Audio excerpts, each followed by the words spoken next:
За энэ зээлийн нөгөө харж ихсаалтын хугацаан дээр яагаад ингэж олигтой хөдөлгөж чадахгүй байгаа юм болоо. Тэгээ жоохон одоо асуудлаас болоод нэг удаагийн утасны төлбөр төлөөгүй тэр сардаа одоо төлөөгүй болно шүү дээ. Энэ эдрийг одоо утасны компанийн энэ төлбөрийн асуудлыг энэ банктай ингэж холбох шаардлага байхгүй шүү дээ. Тэр хүн одоо нэг сард одоо ямар нэгэн шалтгаанаар төлөөгүй гэж болно шүү дээ. Тэгэхээр энэ банкны харж ихсаалтын 6 жилээр ордог нь одоо ямар учиртай юм бэ? За том зээлдэгч нарыг бол ойлгож байна. Том одоо хэдэн тэрбумын зээл ойлгож байна. Иргэдийн одоо нийтлэг зээлдэг хэмжээний юуг бол хугацааг одоо 2-3 жил болгож болохгүй юу? Ядаж. Одоо хэдэн 10 сая төгрөгийн зээл авч байгаа хүн байгаа тий. Тэгэхээр энэ дээр одоо та бүхэн маань юу гэж үзэж байна вэ? За Монгол банкын аппликейшны зээл тэрхий одоо хэлбэр хурдан шуурхай авж байгаа дээр одоо иргэд маань бол маш их одоо өрөнд орж байна. Мэдээж одоо хүний эрхийн асуудал ч гэсэн маш одоо хэлбэр аргаар одоо зээл аваад ингээд өрийн сүлжээнд ороод байгаа юм шүү.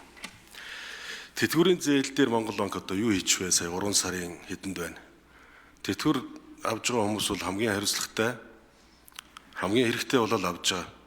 Тэгээд настан буурлуудаас энэ одоо тэтгэврийн хэмжээг багасгаад 70-30-тай байсныг одоо 50% руу ингээд буулгацсан юм байна. Иргэд энэнд бол одоо туйлын одоо дургуйслыг илэрхийлж байна.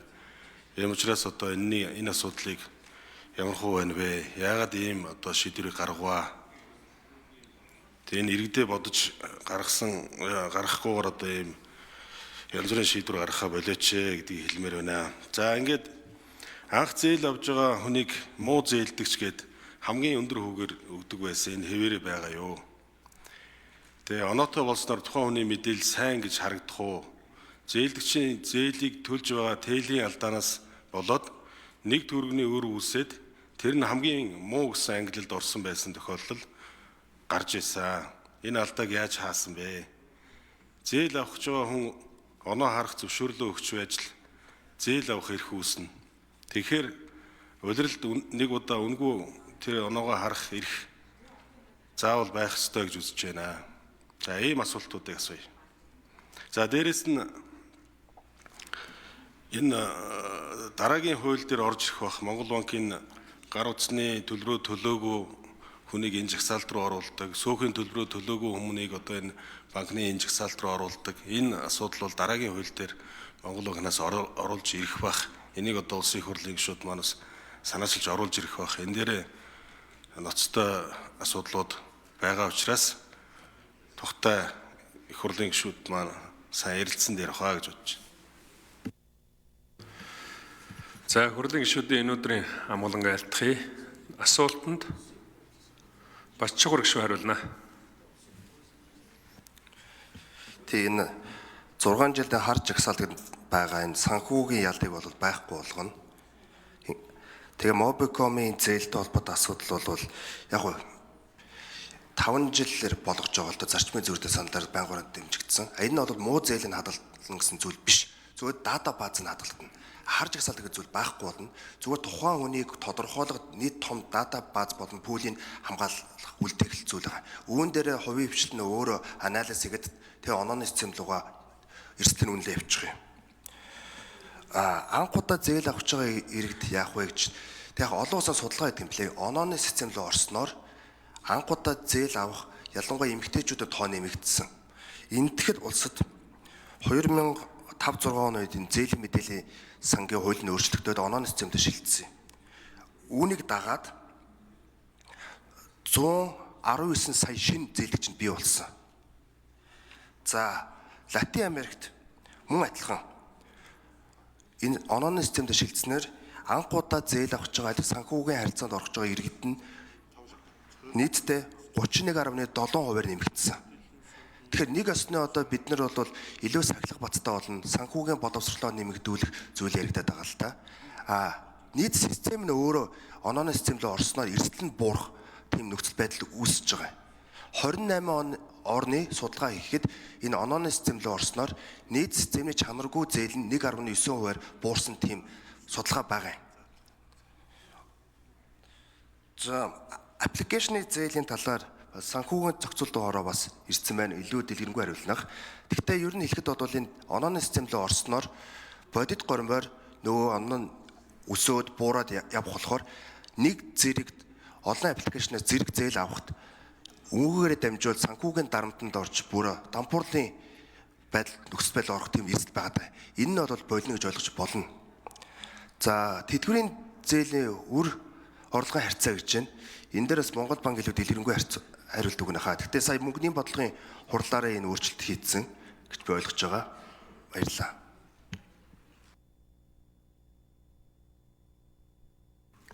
За Монгол банкны дэд ерөнхийлөгч Инхтай хариулъя.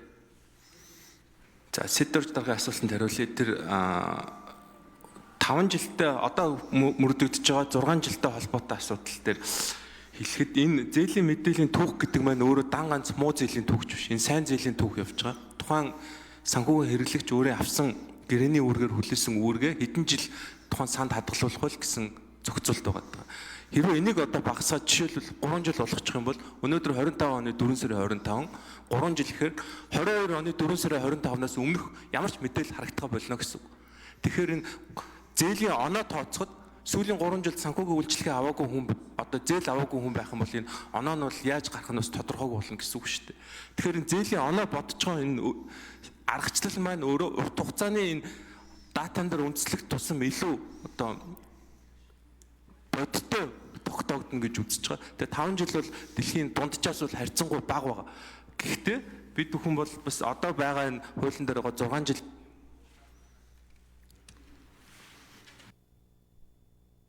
За нэмж хариулъя.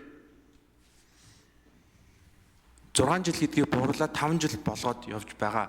За тэр тэтгэврийн зээлтэй холбоотой асуудлыг 3 сард өр орлогын харьцааг бол бид бүхэн бол нэмэгдүүлсэн. Энэ бол гэр бүл нийгмийн хамгааллын яамнаас ирүүлсэн саналын дагуу малч тэтгэврийн зээл авж байгаа хөгшчүүд зээлийн дарамт нь их байна. Орлогын одоо зээл төлөөд өөрт нь үлдэж байгаа орлого нь ахуй амьдралаа аваад явхад бас хүрэлцэхгүй байгаа учраас зээлийн одоо дарамтыг бууруулах үндсэн дээрээс ийм зохицуулт хийж өгөөч гэж хүсэл тавьсны дагуу бид бүхэн бол энэ тэтгэврийн зээлийн өр орлогын харьцааг бол нэмэгдүүлж шийдвэрлсэн байна. За Сэдвэрч гишүүн нэмж асуулт асууя. Сайн зээлийн түүхийг бол ерөөсөө тэр 6-аараа байгаасаа гэж үсэж. Тэр муу зээлийн түүхийг л яриад байгаа. Тэг хүн чинь бас 6 жил одоо өгний амьдрал чинь урт хугацаа шүү дээ. Тэгэхээр одоо 2 жил одоо санхүүгийн боломжтой болно шүү дээ. Тэгээ том зээлдэгчийн тэр том зээлдэгчтэй муу түүхийг бол одоо би яриаггүй шүү дээ. Тэр бол 6-аараа байдаг юм байгаа үст тийм үү? Одоо хэдэн тэрбумын тэр бага хэмжээний одоо иргэдийн зээлийн түүхийг одоо тийм олон жилээр одоо дахид зээл авахгүй болтол ингэж хангалах хэрэг байна уу гэж. Тэгээ сайн муугаа ялгаад хийж болдгоо юм уу? Сайн зээлдэгчийн хугацаа, муу зээлдэгчийн хугацаа гэдэг. Тэгээ тэтгэврийн зээл дээр тэр нийгмийн хамгааллын яамнаас ирсэн бичгийн дагуу Монгол банк ингэж ажиллана гэж одоо ийм хурдан шуурхай тэтгэвэр авагч нийт иргэдийнхээ тэр зээл авах эрхийг ингэж 20%-аар хасдаг чинь буруу. Энийг яаралтай өөрчлөө. Энийг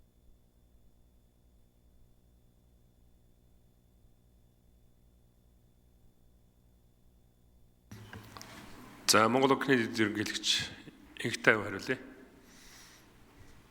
Хуулийн дагах тогтоол төр уян хатан хэлбэрээр зохицуулна гэсэн тийм тогтоолын төсөл төр бол заалт орж байгаа. Тэгэхээр зээлийн мэдээллийн санд бүртгэгдэж байгаа зээлийн түүх нь хэмжээнээсээ хамаарат яаж бүртгэгдэх вэ? Оноонд хэрхэн тооцогдох вэ? Хувийн жин хэр байх вэ гэдэг дээр аргачлалаараа нарийн тооцоод яваа. Таны хэлж байгаа саналыг бол тусгаад явъя.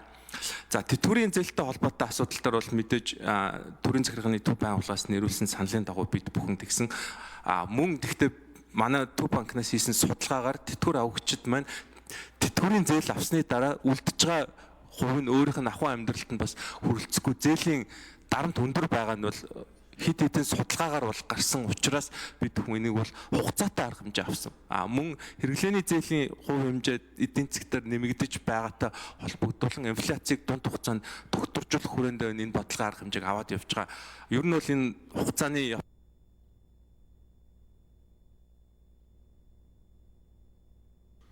За. Бачхуур гишүүн хариулъя. Тэг Сэдорж гишүүний бас үндсэн асуудал зөвлөлтөө яг уяатан тогтоох ёстой л доо. Яг үүнтэй холбоотойгоор тогтоолын төсөлд оруулсан байгаа юм. Эдийн засгийн нийгмийн нөхцөл байдалд уялдуулан зээлгчийн зээлж чадварыг зэрэглэлийн уян хатан тогтоох гэдэг. Тэгэхээр одоо байгалийн давгцгүй зүйл гэх мэтлэн зүйлээс болоод тодорхой хэмжээ уян хатан тогтоох нь зөв гэж харж байгаа. Гэхдээ ахаад нэг залт оруулсан. Тэр нь юу вэ гэвэл хөгжлийн банк засгийн газрын тусгаалсан төсвийн мөнгийг авсан, зээлсэн иргэдэд энэ уяатан нөхцөлд нь орохгүй гэд. Яагаад гэвэл энэ бол арга түмний мөнгө, татвар төлөгчийн мөнгө. Энэ татвар төлөгчийн мөнгөтэй илүү хариуцлагатай байх ёстой иргэн аж ахуй нэгж. Тэгээ энэ тогтолцоогоор бол тогтоолын төслөөр бол орохгүй, харин иргэн аж ахуй нэгж орно. За ганх хүлэг гишүүн асуудсан.